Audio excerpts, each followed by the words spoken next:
Are you working on your author career but struggling to get that first book published? Like finding a Does new the goal of being an author seem too lofty? Or thoughts of having multiple books and making a full-time living are as fantastical as living in Cinderella's castle? Welcome to Discovered Wordsmiths, a podcast where aspiring authors can be heard. Join Stephen Schneider as he finds and talks to authors you may not know, but authors that have gotten their foot on the author career path.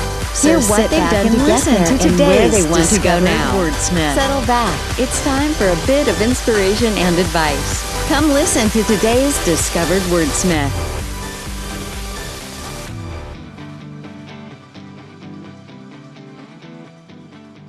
Welcome to episode 15 of Discovered Wordsmiths. I hope you've been enjoying this podcast, and if you've found a writer that you like, if you've found a book that you would have never found another way, please go get that book, follow that writer, but also leave a review for this podcast.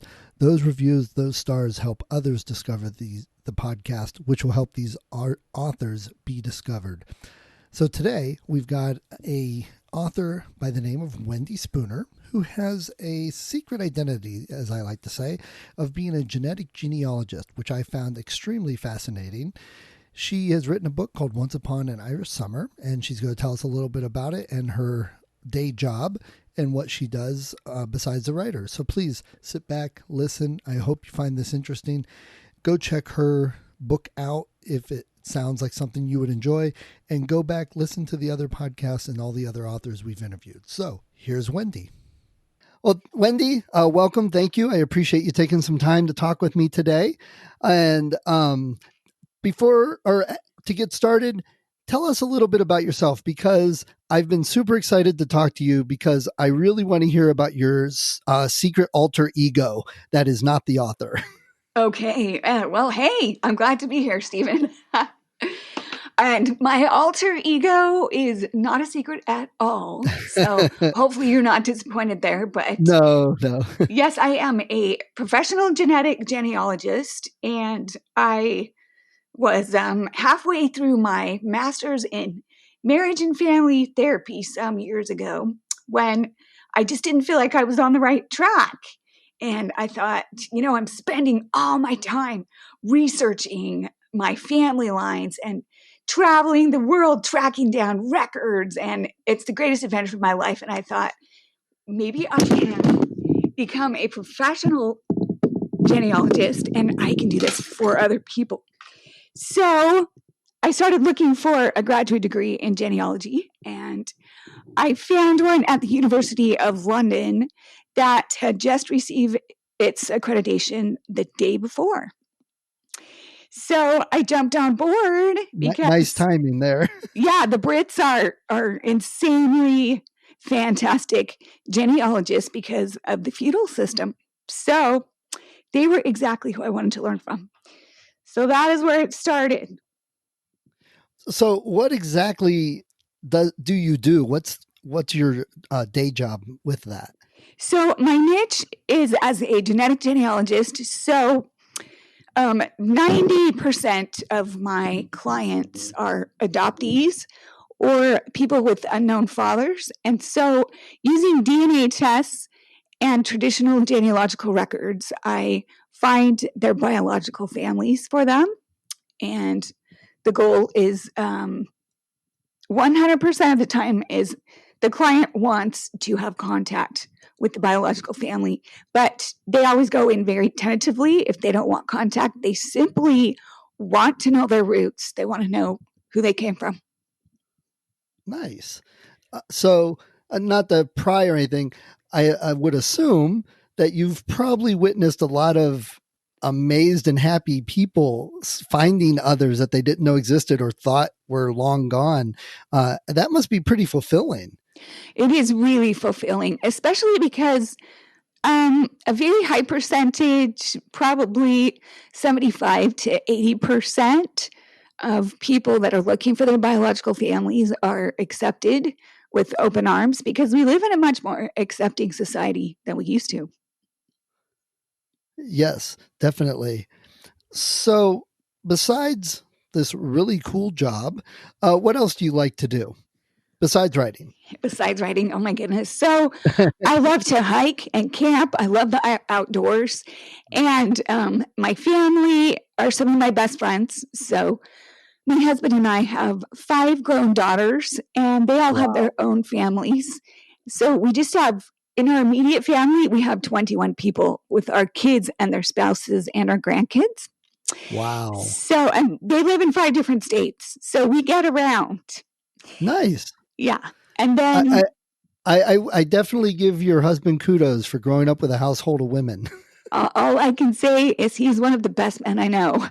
He must be. I definitely have to meet him sometime. Yeah, he's awesome. So let me. Oh, sorry. Go ahead. Finish. Well, I was just going to say, besides my family, I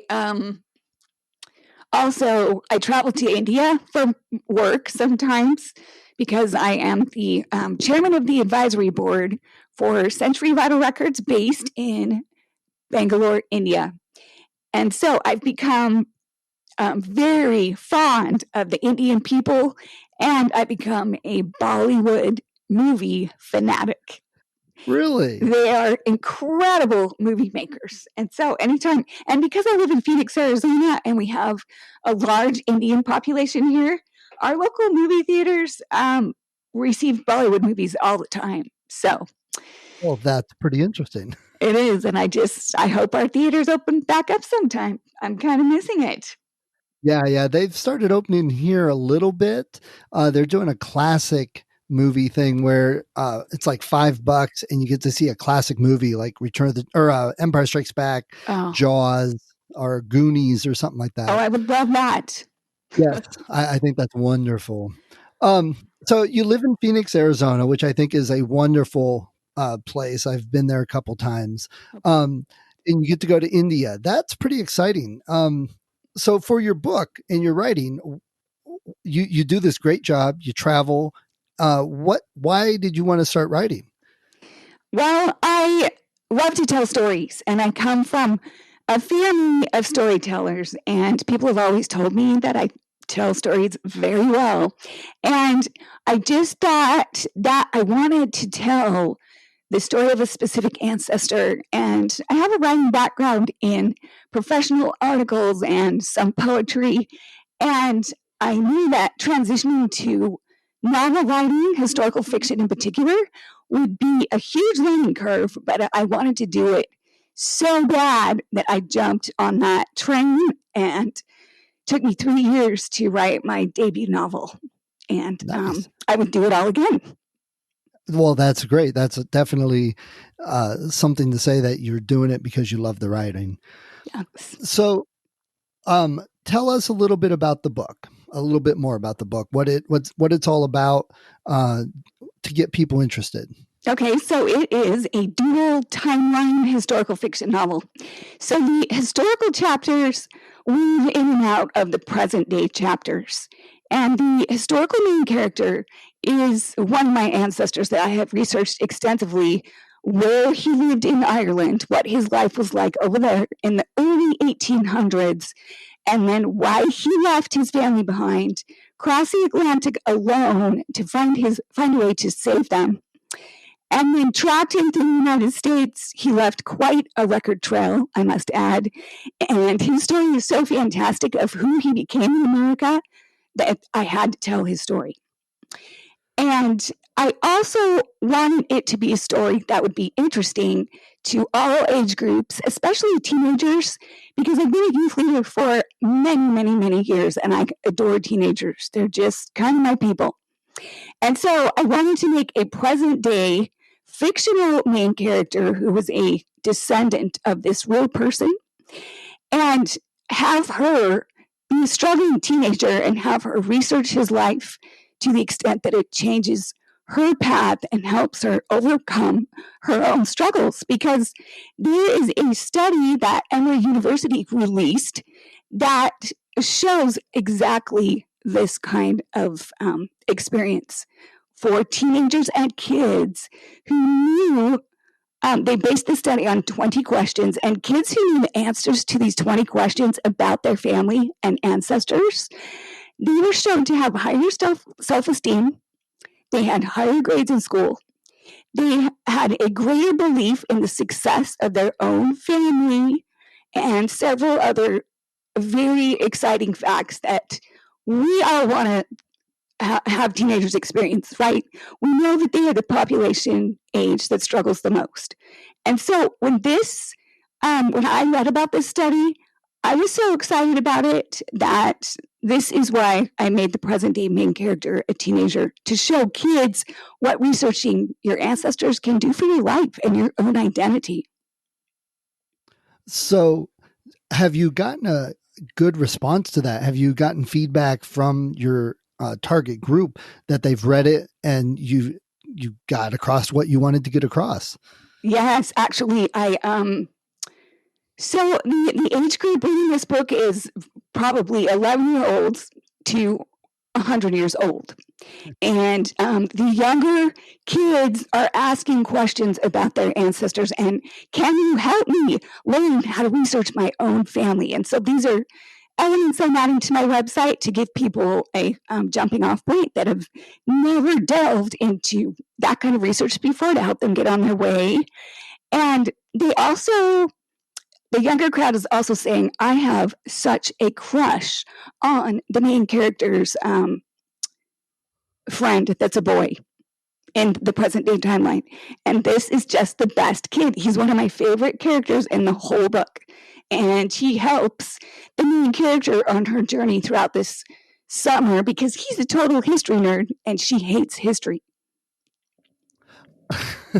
So, when you were writing the story and you obviously did a lot of research, do you feel that there was a lot of historical nonfiction stuff that you left out? And I ask because I've talked to a few other people that have done the same thing, and they've found they put too much of the history in and had to pull it out for the sake of the story. So what did you find in that regards?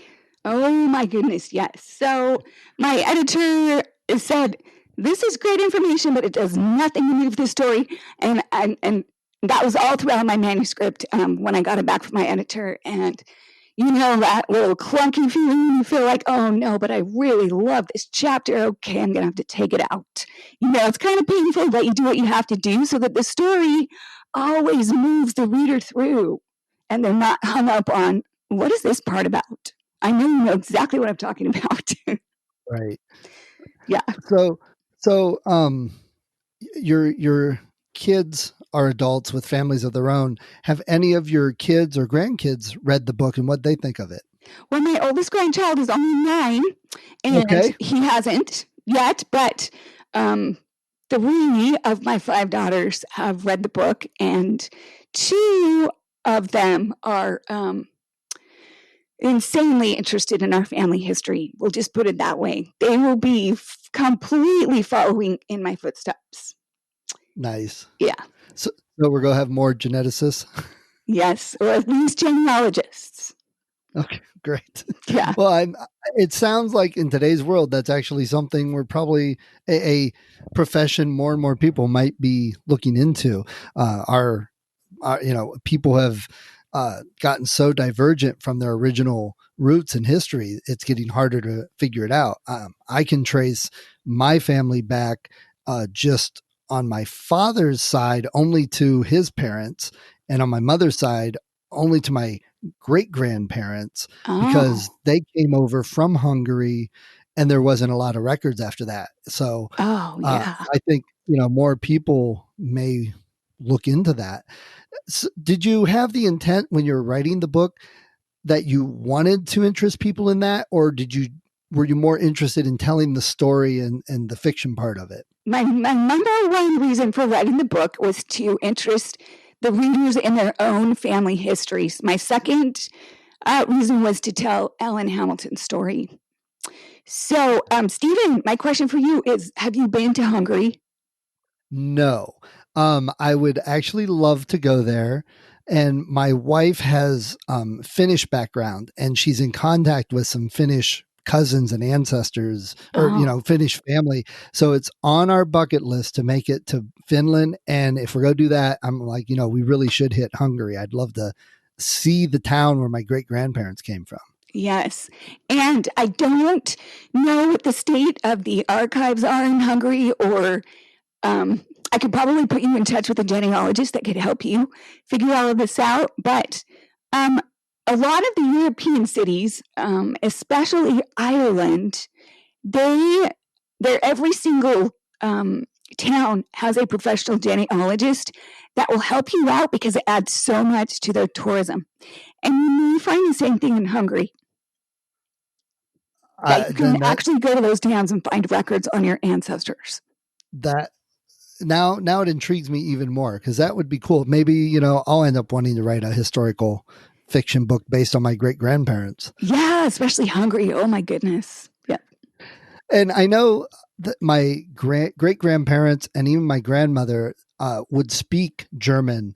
And I know we have a few items that are still, roaming around here somewhere, like some doilies that they made and brought from Hungary and little things like that. So we do have a little connection still. That's so fantastic. So with this book, do you have any plans for a sequel or a series, or plans for other books in the same vein? Well, I do. This is a trilogy. So the second book, which I'm well into writing, goes back in time to when the historical character in the first book leaves his family behind in Ireland. And now the story is told through the eyes of his younger sister, who he left behind, because I based a lot of this story on a 200-year-old letter collection that was written. Oh, wow. Yeah, it was written by this young man's parents and his family, who were left behind in Ireland for the 16 years that it took for them to be able to join him in America. And just the history of those letters alone are worth writing about. But the letters also say that this younger sister was Alan Hamilton's favorite sibling. And I am very close to my one and only brother. So I'm filling in the blanks for this story with how I feel about my relationship with my own brother. And when I was 13, he's 5 years older than me, and he moved out of the country for 2 years, and it killed me. I mean, it literally killed me. He was my best friend. He is still one of my closest friends to this day. But anyway, so the second book is going to be told through the eyes of this younger sister left behind. And then the present day timeline will be the continuation of the story of the present day characters, which is very complex. I have been finding, and I assume you learned a lot of things about your history and the past, but I've been finding that a lot of people reading these type of books are learning that history more than they did in school, more than they knew. The first one I remember reading was Guns of the South by Harry Turtledove. And I think I learned more about the Civil War through that book, even though it was fiction, than I did in history in school. Were you trying to get some of that to the people, I assume, and hoping and have people said, hey, I'm learning about this history now, I'm interested? Yes, and because another underlying theme of the book is the American dream, and all of us have immigrants in our family tree. Even if you are a Native American, your ancestors somewhere in your tree were immigrants. And this land should still be a land that has open doors to immigrants and refugees. And we do. And through due process of law is definitely the best way to come here, just like so many of our ancestors had to come through Ellis Island. That's a really important element of it. But we just need to realize that this entire planet is one human family. And yes, we cross paths all over the place. I always think of my example, 300 years in the future, we've got Star Trek, and they're from Earth. It's not from the US, not from South America. They're from Earth. Yeah. And when you take in other planets, it doesn't matter what country you're from, because nobody out there cares. It's just from Earth. Yeah. And I've made also made the comment that all these racial tensions, all the tensions with LGBTQ and all that, if you take it to another planet, then suddenly it has no meaning and people have no concern if you're dating somebody from Earth. They just don't want you to date that other guy from Mars, or they don't want you to date that person from Alpha Centauri. And it's, taking sci-fi into that changes the thinking on it. Oh, I just love that. That's awesome. Yeah, that's always been and I don't think it was an original thought. I may have enhanced it some.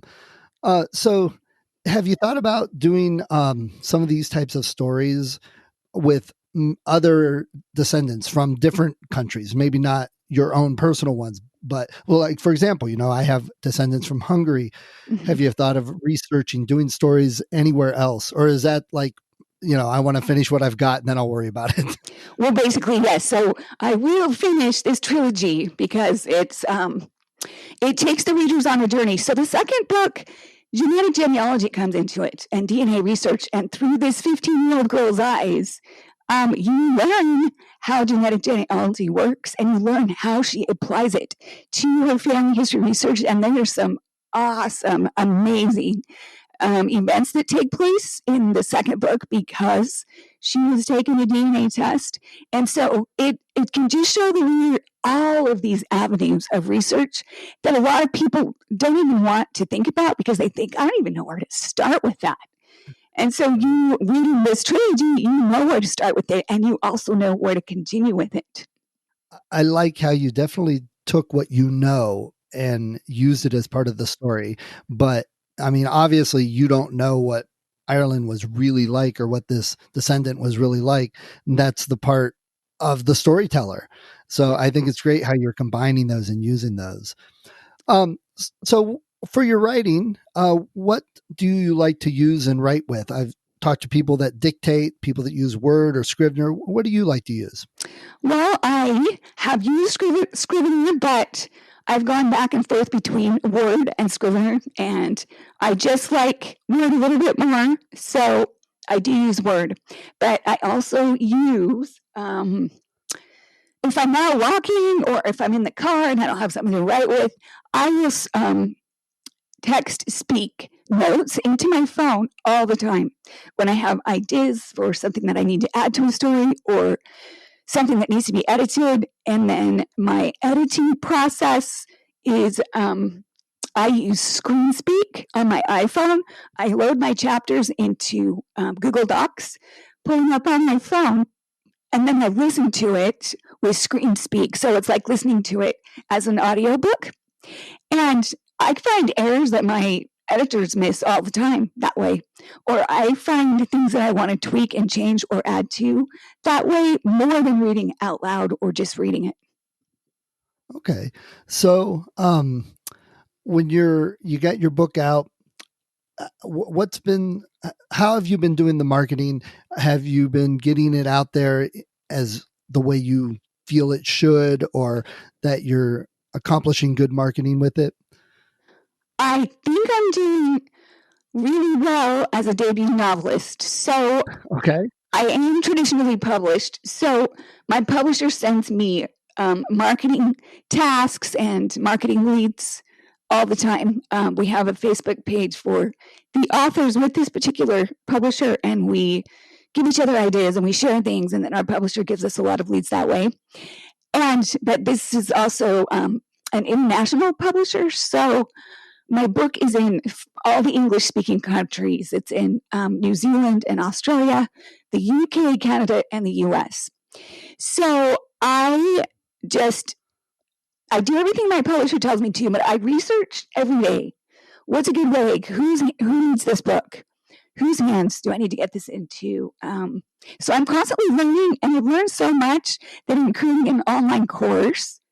Nice. That's a hit the ground marketing course for people that don't know what to do, because I hear that, especially from indie authors. They just say, I just don't know what to do. So this is going to be a fantastic course for if you're indie published or if you are traditionally published. So who is your publisher?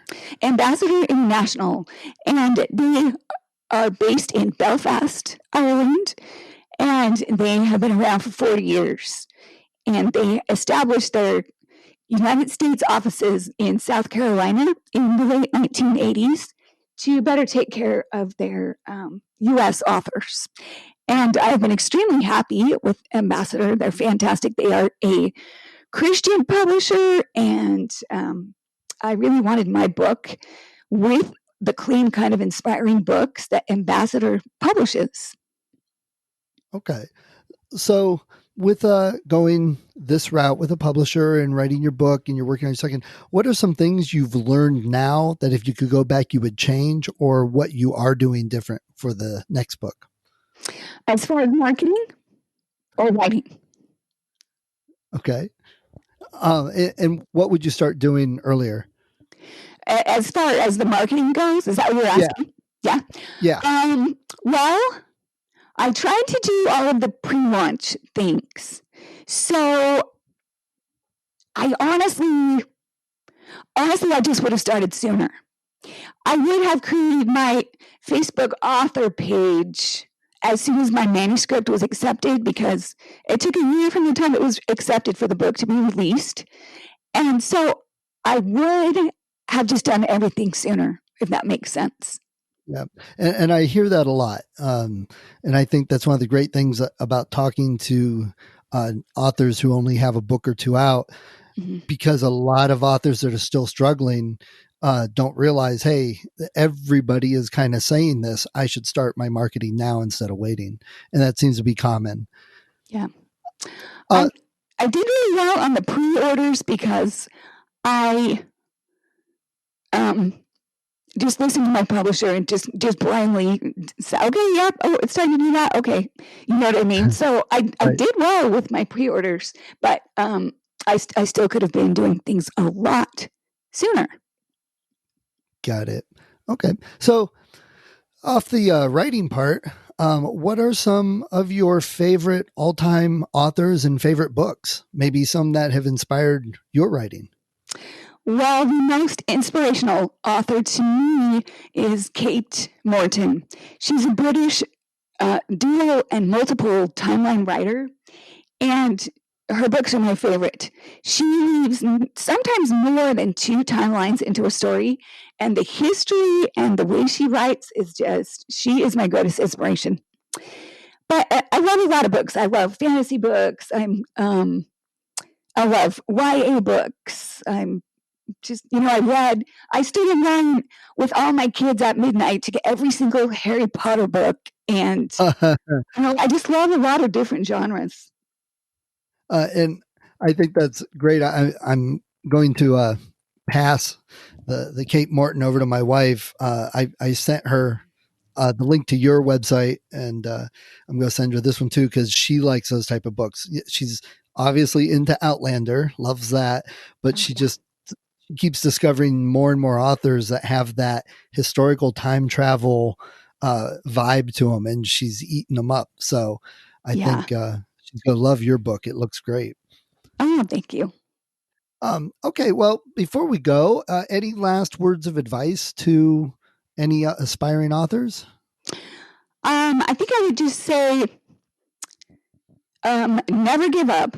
First of all, learn how to write so that people will want to read your writing, and learn how to write for today's market. So take current classes, read current blogs, really sink your teeth into what readers want today, and to really kind of put that into a nutshell. You want your story to move. People don't want to be hung up by info dumps that aren't helping the story, or too many words. So just learn how to write for today's market, and write something interesting that you love yourself, because that will transfer to your readers. And I think that's the advice I would give. Great. Well, thank you. And Wendy, tell us again your website and where we can find your books. My website is wendywilsonspooner.com, and you can find my books through my website, or you can find them on barnesandnoble.com or Ambassador International's website, or Amazon, or anywhere books are sold. Great. All right. Well, I hope to talk to you again maybe in a year or so, find out how the second book is going, how things are going for you. That would be great. Thank you, Stephen. Thank you. I appreciate you taking the time today, Wendy. You bet. Thank you for listening to Discovered Wordsmiths. Come back next week and listen to another author discuss the road they've traveled, and maybe, sometime in the near future, it might be you.